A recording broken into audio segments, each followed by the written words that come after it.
So this is one part of the cosplay that I've been putting off for quite a hot minute because I don't know what shoes I'm gonna wear with this. Eventually I want to get the shoes that light up on the bottom, the like sneakers that light up on the bottom for this.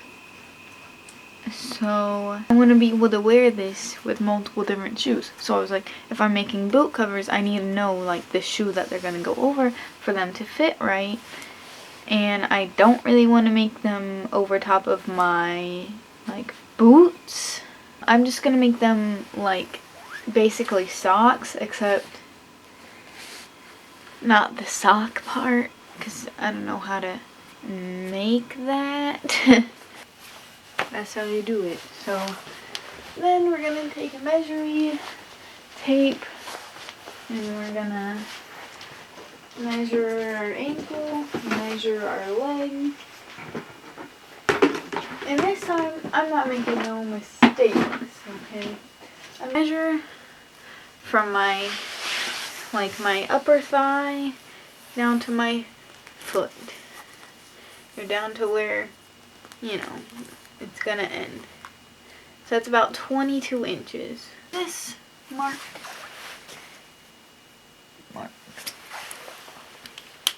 Next, we're gonna go around the thigh. I'm doing it a little bit higher than I want it to go. That way, just to be sure, I can pull it up higher. That's about 16 and a half. So we'll go, I'll give it an inch seam allowance, I guess. 17 and a half. So 17 and a half divided by 2 would have been, 17 would be, do 9, because, we'll just do 9.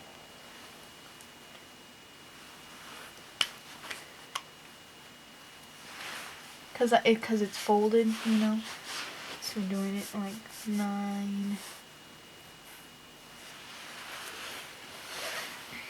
My leg, how is my leg that short?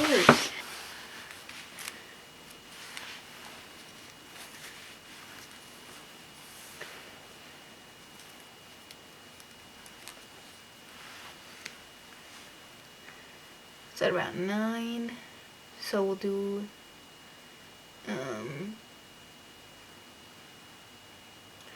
we'll say 10, so we'll just do 5, right? Alright. Oh god, I'm getting marker everywhere. I'm gonna go to like my, right before my knee. See, that's like 13 and a half. So like 7. So we'll go down a couple things. And we'll go like 7.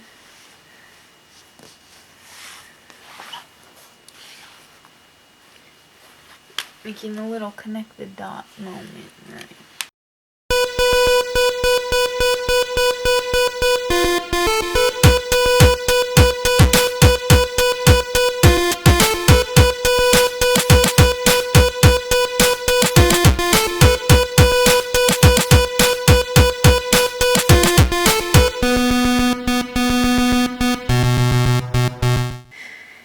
Should definitely fit.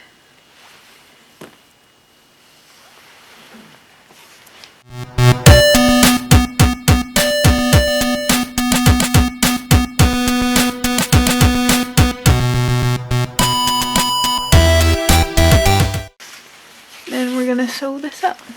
I think it fits pretty well. I can already feel that it's gonna kind of slip down during the day. I'm gonna have to be doing this move. But it fits pretty well. It's a little bit, you know.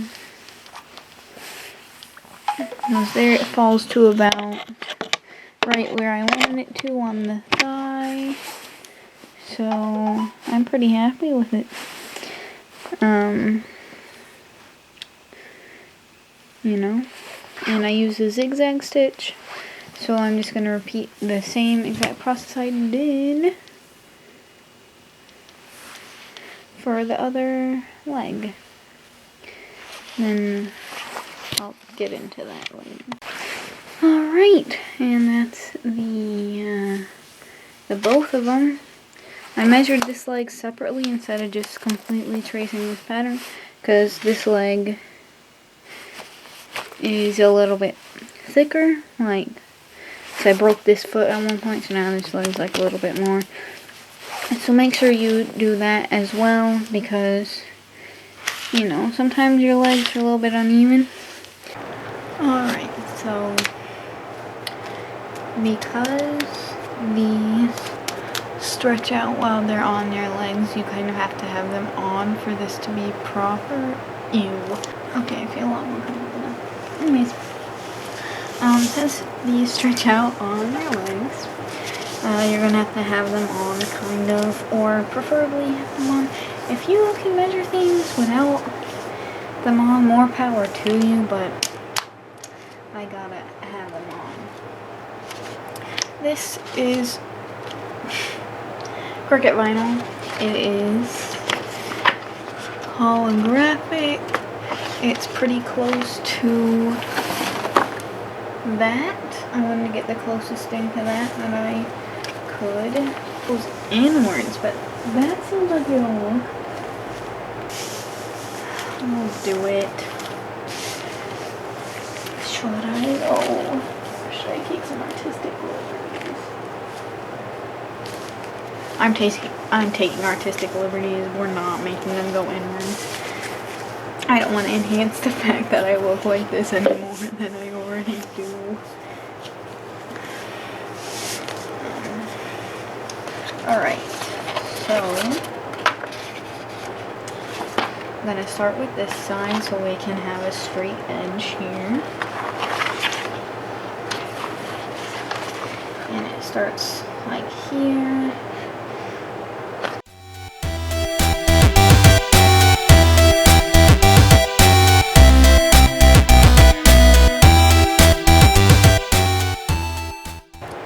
Stick it right here. I'm just going to stick it right near the middle, a little bit offset because the little gems go right there. Alright, once you've peeled it off the sticky, get your sock in the ideal position, find where you want it to go. Carefully stick it down.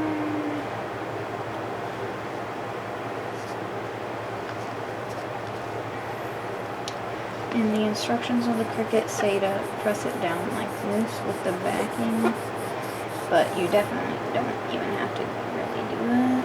A piece that goes like this. So again,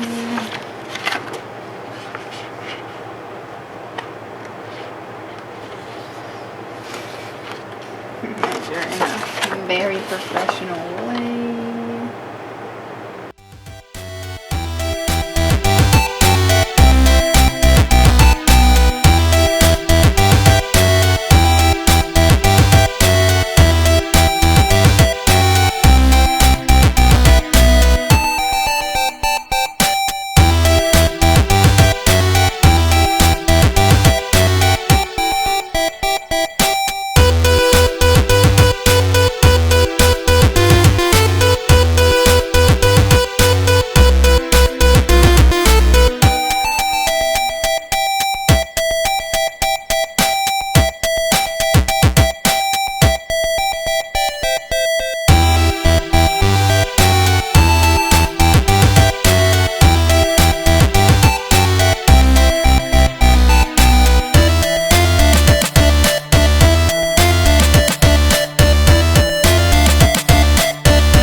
I just cut along the line of this, and it turned out pretty straight looking.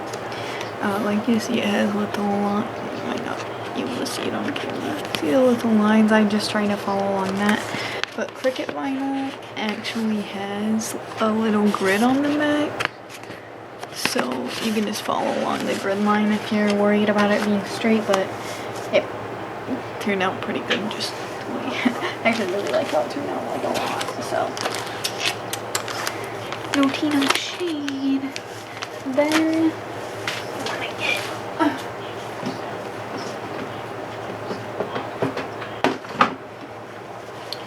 some fabric glue or E6000, but I'm hoping the fabric glue works.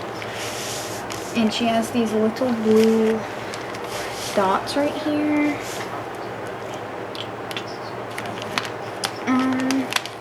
It also looks like it has some words here, and I've seen the store-bought ones say like Love Live Muse or something right here.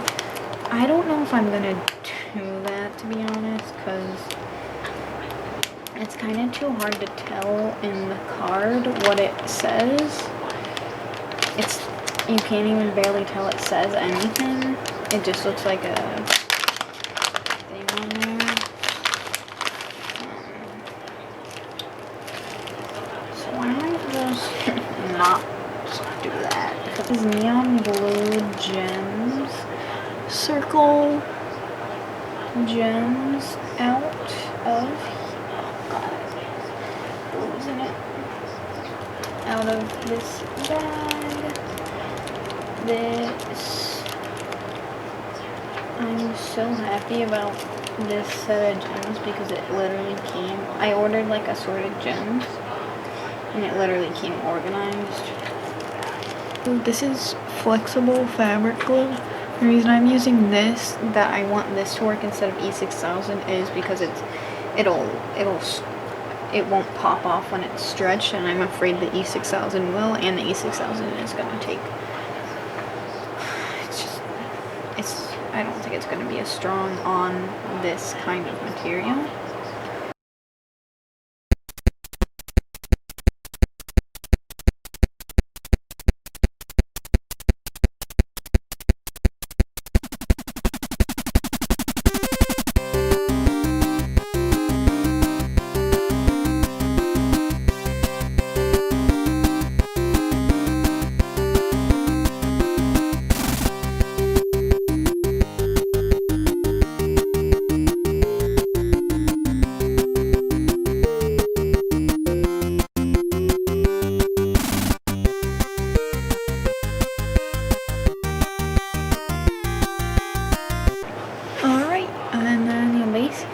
Just sit here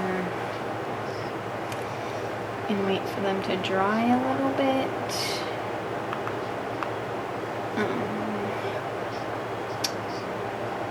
Yeah, this is gonna be a little bit boring and annoying, so if you have like a mannequin, or if you're able to stretch these properly without wearing them, that would be ideal. Because they need to be stretched for the stuff to be in the right place, but yeah, the glue's not gonna dry quick, so yep, just sit here